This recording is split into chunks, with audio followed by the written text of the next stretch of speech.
Our next guest, Nicholas Thompson, is proving that age is just a number when it comes to running, at least for him. Thompson, Yes, who's the CEO of The Atlantic and a former CBS News contributor, got faster even as he got older, like we all do. He ran his fastest marathon time, 2 hours, 29 minutes, at 44 years old. And in his new book, The Running Ground, A Father, a Son, and the Simplest of Sports, he shares how he was able to do that. It's part running memoir, part running guide, and in it, Thompson shares how running helped after he survived cancer and also helped him better understand his own father. Here's part of a conversation we had for our CBS Sunday Morning.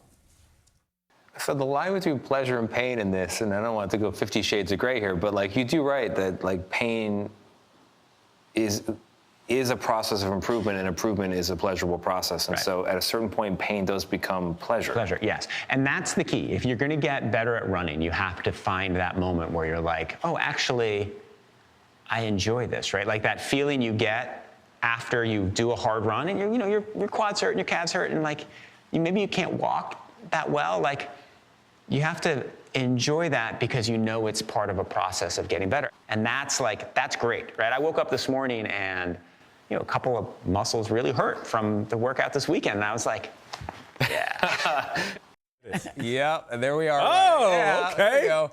Nick and I went for a little run together so I could feel the burn myself. And I noticed when we went on that run. And the camera went off and Tony said, let's stop. Yeah, and I was like, are we good? We got it I off. think we got it. We got the B-roll. Yes, we got the B-roll. We got it. Nick, it's awesome to have you here. Yes. I think you're the only guest to ever be on the show who ran literally to the airport last night with your clothes and a backpack to make a flight to get here. Do I have that right? It's true. In Washington, D.C. Which is much easier to get to than LaGuardia. Finished the board meeting, put on the backpack, ran to DCA. Board meeting at 5:30, so 7 o'clock flight. Oh, my God. So that's how you stay as a father of three, married guy, big job, still around 70 miles a week. You fit it in around your life. You try. You do your very best. There's sacrifices you make, but you try to fit it. So the book is so interesting because you could have, it's like a running guide and a running inspiration, but it's also a father-son memoir and a beautiful one. And that's really the root of it. Talk about why you wrote the book.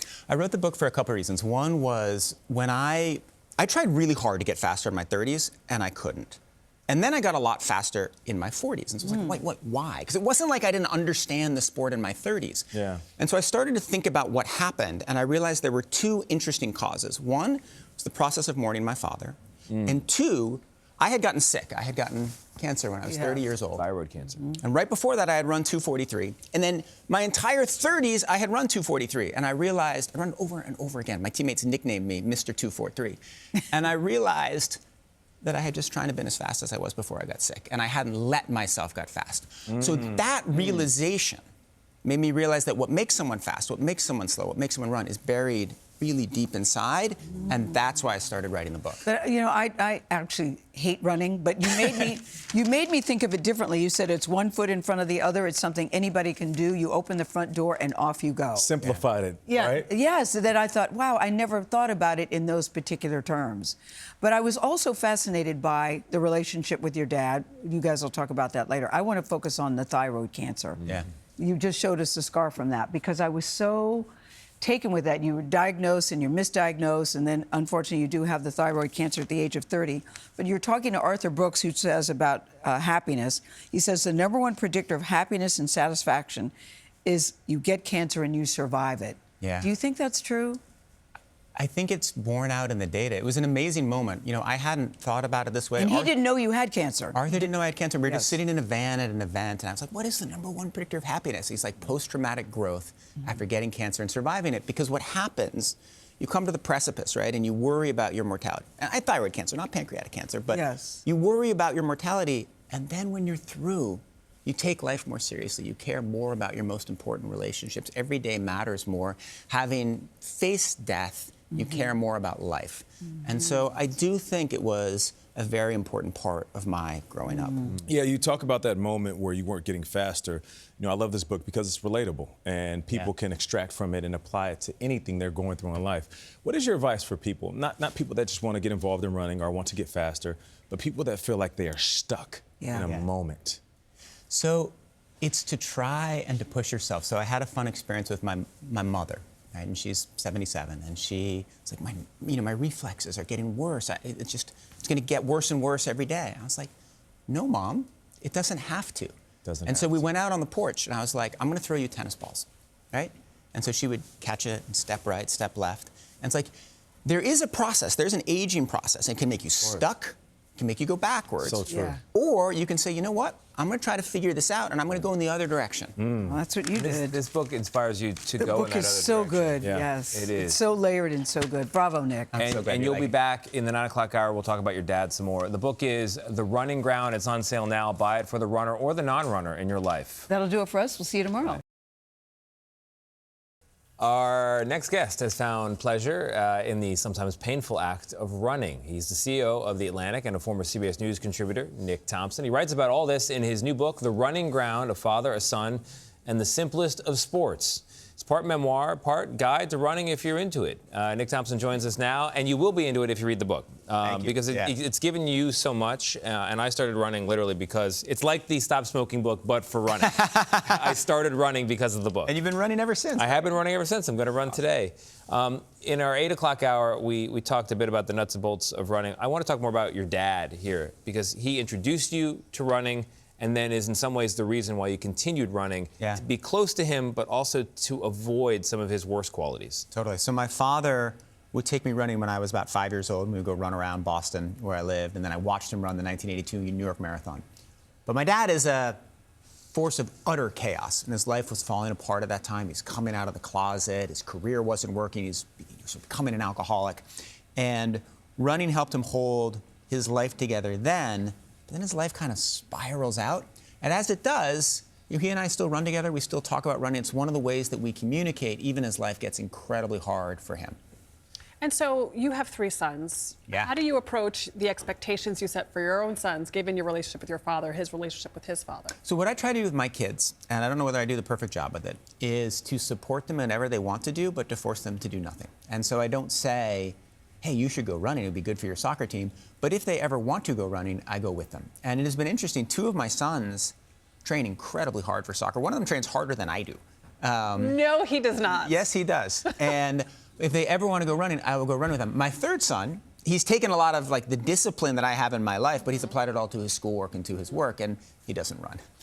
But your father has really been kind of I know he gave you love, and that is the fundamental gift, right? And Yeah. for that reason, you see him as a good father. But he was also really an obstacle in the road, your road to adulthood, in the sense that he had so much promise.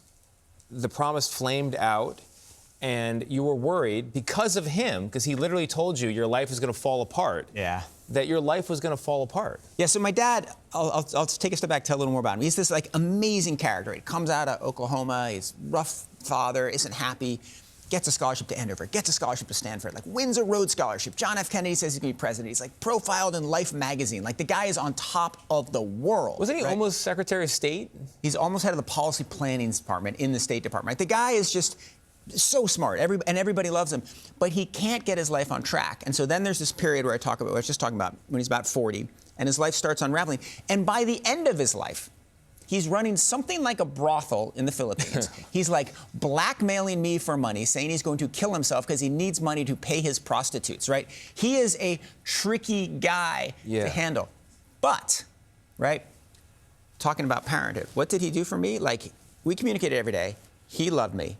And he always wanted what was best for me. I never doubted for a second. If he was alive today, all he would want is for this segment to go well, for people to read the book and to love the book, right? Like 100% supported me in every single thing, even while he's a total force of chaos in the world and for everybody else. And the first words of this book, this is not a book that you wrote because you had a book contract and you had to do it. You started writing these words on the plane back, I believe, from after his death in Bali. Yeah, so he dies, and I'm flying back, and I realized my kids didn't know him, right? Because he lived in Asia their whole life. He died in 2017. My oldest kid is 9. The youngest guy is 3. And I started writing, like, this is what my dad meant to me. I just figured I'd write him a short letter. And, like, 6,000 words later, there's, like, tears all over the keyboard. I've written about, like, what he taught me, what he gave me, but also how I don't want to be him. Right? And how I do not want to lose my discipline, and how I do not want to have my life unravel, as he said would happen to me, as happened to him, and as happened to his father. Yeah. Yeah. I just thinking about fathers and sons. I The know, two of you. I know, Tony's got I know, some. I know. We've interesting Tony's father looks stories. amazing. We've bonded on this. Should we, for the runners out there or the would-be runners, let's do a lightning round about the different things that I find so interesting. So you're hard no on music when running. Definitely. No music. No music when running. When running hard and training, no. You're trying to learn how your body can move through space. Music interrupts it. Not wanna- even Beyonce? No, because you got to connect mind and body and feel the pain. Running shoes, thick sole, thin sole. Alternate. It shifts the way the pressure on your legs works, and so you want to sometimes use thick, sometimes use thin. In a life of running to and from strange places, what's the weirdest run you've been on? It was when I was in Las Vegas, and it was like 90 degrees, and I hadn't bought a shirt, but I had a ski jacket, and I only had 20 minutes, and so I ran around the sphere in a ski jacket in 90-degree heat. Why don't you just run without? Because you have to top get on? in and out of the hotel. Oh, okay. You and don't want to be around. that guy. It's Vegas. He runs the airports, he runs the work. I mean, he runs. It's not just like a thing you say. Do you run to work like in running shoes, or would you wear like those shoes you're wearing now? I run to work in running shoes, and then I change at the office. And I you keep my carry your clothes- shoes in a backpack? or you leave them at the office. So, painkillers, no painkillers, No right? painkillers. It disrupts the healing process and the recovery process. Wow.